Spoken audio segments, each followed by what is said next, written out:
ನಾವೆಲ್ಲ ಭಗವಂತನ ಕೀರ್ತಿಯನ್ನ ಕೊಂಡಾಡಬೇಕಾದರೆ ಮನಸ್ಸಿನಿಂದ ತಿಳಿದು ಮಾತಿನಿಂದ ಕೊಂಡಾಡಬೇಕು. ಆ ಮನಸ್ಸಿಗೂ ಮಾತಿಗೂ ದೇವತೆ ಲಕ್ಷ್ಮೀದೇವಿ. ತಾನು ಆ ಮನಸ್ಸು ಮಾತುಗಳಿಗೆ ನಿಯಾಮಕಳಾಗುವ ಮೂಲಕ, ಶಾಸ್ತ್ರಾಭಿಮಾನಿನಿಯಾಗುವ ಮೂಲಕ ತನ್ನ ಪತಿಯಾದ ಪರಮಾತ್ಮನ ಕೀರ್ತಿಯನ್ನು ಜಗತ್ತಿನಲ್ಲಿ ಹರಡಿಸಿ ಆನಂದ ಪಡುವವಳು ಮಹಾಲಕ್ಷ್ಮಿ. ಅದರಂತೆ ಆ ಲಕ್ಷ್ಮೀದೇವಿಯ ಭಕ್ತರಾದ ಉಳಿದೆಲ್ಲ ದೇವತಾ ಸ್ತ್ರೀಯರು ಕೂಡ ಪರಮಾತ್ಮನ ಕೀರ್ತಿಯನ್ನಂತೂ ಎಲ್ಲ ಕಡೆಗೆ ಹರಡಿಸುವ ಸೇವೆಯನ್ನು ಮಾಡಿಯೇ ಮಾಡುತ್ತಾರೆ. ಜೊತೆಗೆ ತಮ್ಮ ತಮ್ಮ ಪತಿಯರ ಕೀರ್ತಿ ಎಲ್ಲ ಕಡೆಗೆ ಹರಡಿಸುವಂತೆ ಮಾಡಿ ಹರಡಿದಾಗ ಸಂತೋಷ ಪಡುವವರು. ಆ ದೃಷ್ಟಿಯಲ್ಲಿ ಅರ್ಜುನನ ಕೀರ್ತಿಯಿಂದ ಸಂತೋಷ ಪಡುವವಳು ಶಚೀದೇವಿ. ಜೊತೆಗೆ ಅರ್ಜುನನ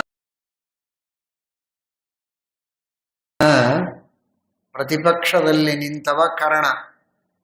ಆ ಕರ್ಣನಿಗೆ ಅರ್ಜುನನ ಕೀರ್ತಿಯನ್ನ ಕಂಡು ದುಃಖವಾಗತ್ತೆ. ದುಃಖವಾದರೆ ಇವಳಿಗೆ ಸಂತೋಷ, ದ್ರೌಪದಿ ದೇವಿಗೆ ಸಂತೋಷ. ದ್ರೌಪದಿ ನನಗೆ ಸಿಕ್ಕಿಲ್ಲ ಅನ್ನೋದಕ್ಕಾಗಿಯೂ ಕರ್ಣನಿಗೆ ದುಃಖ ಇದೆ. ಆ ದುಃಖದಿಂದಲೂ ಇವಳಿಗೆ ಸಂತೋಷ. ಪತಿವ್ರತ ಸ್ತ್ರೀಯರ ಗುಣ ಏನು ಅಂದ್ರೆ, ತನ್ನ ಗಂಡನನ್ನ ಬಿಟ್ಟು ಇನ್ನೊಬ್ಬರಿಗೂ ಇವಳಲ್ಲಿ ಸಂತೋಷ ಇದೆ ಅಂದ್ರೆ ಅದು ಅವಳ ಗುಣ ಅಲ್ಲ, ಅದು ಪಾತಿವ್ರತ್ಯ ಅಲ್ಲ. ಪತಿಗೆ ಮಾತ್ರ ತನ್ನಲ್ಲಿ ಸಂತೋಷ ಇದೆ, ಪತಿಯನ್ನು ಬಿಟ್ಟು ಇನ್ನೊಬ್ಬರಿಗೆ ತಾನು ಸಿಕ್ಕಿಲ್ಲ ಅನ್ನುವ ದುಃಖ ಇದೆ ಅಂದ್ರೆ ಆ ದುಃಖದಿಂದಲೇ ಇವಳಿಗೆ ಸಂತೋಷ. ಹಾಗೆ ಗಂಡನ ಕೀರ್ತಿಯಿಂದ, ಕರ್ಣನ ದುಃಖದಿಂದ ದ್ರೌಪದಿ ಸಂತೋಷ ಪಡ್ತಾ ಇದ್ಲು ಅಂತ. ಸತ್ಯವರ ತೀರ್ಥ ಶ್ರೀಪಾದಂಗಳವರ ಪಾದುಕೆಯ ಮಹಿಮೆಯೂ ಹೀಗೆ ಇದೆ. ಕಾರಣ ಆ ಪಾದುಕೆಗೂ ಅರ್ಜುನ ಕೀರ್ತಿಯಿಂದ, ಅರ್ಜುನ ಅಂದ್ರೆ ಶುದ್ಧ, ಬೆಳ್ಳಗೆ ಅಂತ ಸಂಸ್ಕೃತದಲ್ಲಿ ಮತ್ತೊಂದು ಅರ್ಥ. ಶುಭ್ರವಾದ ಕೀರ್ತಿ, ಸನ್ಯಾಸ ಧರ್ಮಕ್ಕೆ ಕಲಂಕ ತರುವಂತಹ ಯಾವುದೇ ಕಪ್ಪು ಚುಕ್ಕೆಗಳಿಲ್ಲದ ಶುಭ್ರವಾದ ಧವಲವಾದ ಕೀರ್ತಿ, ಅದು ಸತ್ಯವರ ತೀರ್ಥರ ಕೀರ್ತಿ. ಆ ಕೀರ್ತಿಯಿಂದ ಪಾದುಕೆಗೆ ಸಂತೋಷ. ಎರಡನೆಯದು ಕರ್ಣನ ದುಃಖ. ಇಲ್ಲಿಯೂ ಕರ್ಣನಿಗೆ ದುಃಖ. ಕರ್ಣನಿಗೆ ಯಾಕೆ ದುಃಖ ಅಂದ್ರೆ, ಭಾರೀ ದಾನಶೂರ ಕರ್ಣ ಅಂತ ಪ್ರಸಿದ್ಧಿ.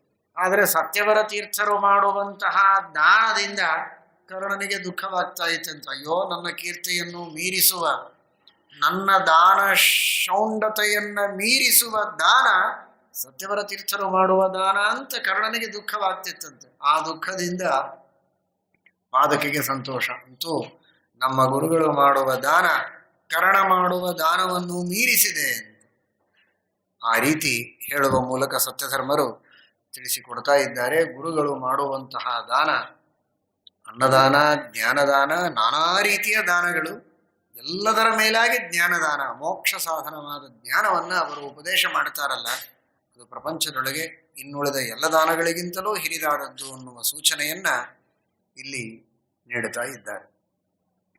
ಯತೀಂದ್ರೇಂದ್ರಾಣಿ ವೋಲ್ಲಸತಿ ಕಿಲ ಸತ್ಯರ್ಜುನ ಯಶಶ್ರುತಾಂಹತ್ಯಂಗಜ್ಜಾಧಿಕೃತಿರವಿಜಾತಾರ್ತಿ ಸುಖಿತಾ ಸುವೇದ್ಯಾವಿರ್ಭೂತಾ ತನುನುತ ತನೂಸ್ವಾಶಯಸಯ ಗ್ರಹ ಪ್ರಾದುರ್ಭಾವ ತವ ಜಗತಿ ಪಾದೋರ್ನಿಜಗತೇ. ಕನ್ನಡದಲ್ಲಿ ಅದರ ಭಾವವನ್ನು ಮಾತ್ರ ನಾವು ಹೇಳಿದೆವು. ಆದರೆ ಶಬ್ದವನ್ನ ಎಷ್ಟು ಸುಂದರವಾಗಿ ಗಂಭೀರವಾಗಿ ಪ್ರಯೋಗ ಮಾಡುತ್ತಾರೆ ಸತ್ಯಧರ್ಮ ತೀರ್ಥರು ಅಂದ್ರೆ, ಅರ್ಜುನನ ಕೀರ್ತಿಯಿಂದ ಕರ್ಣನ ದುಃಖದಿಂದ ಸಂತೋಷ ಪಡುವವಳು ಅಂತ. ಆದರೆ ಅದಕ್ಕೆ ಕರ್ಣ ಅಂತ ಶಬ್ದವೇ ಅಲ್ಲಿ ಬಂದಿಲ್ಲ.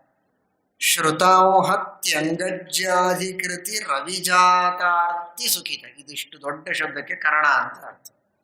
ಔಹತಿ ಅಂದ್ರೆ ದಾನ. ಶ್ರುತಾಂಹತಿ ಪ್ರಸಿದ್ಧವಾದ ದಾನವುಳ್ಳವ, ದಾನ ಕೊಡುವವರಲ್ಲಿ ಪ್ರಸಿದ್ಧನಾದವ.